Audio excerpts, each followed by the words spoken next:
नमः।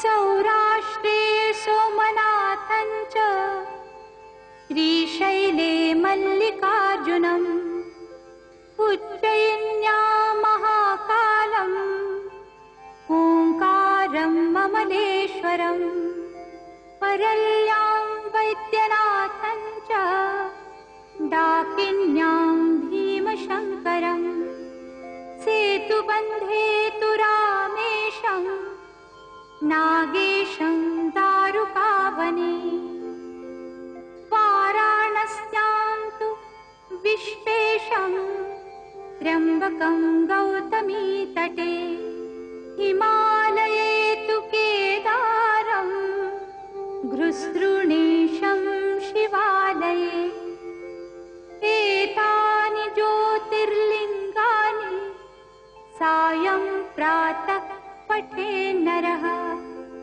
सप्तजन्मकृतं पापं स्मरणेन विनश्यति।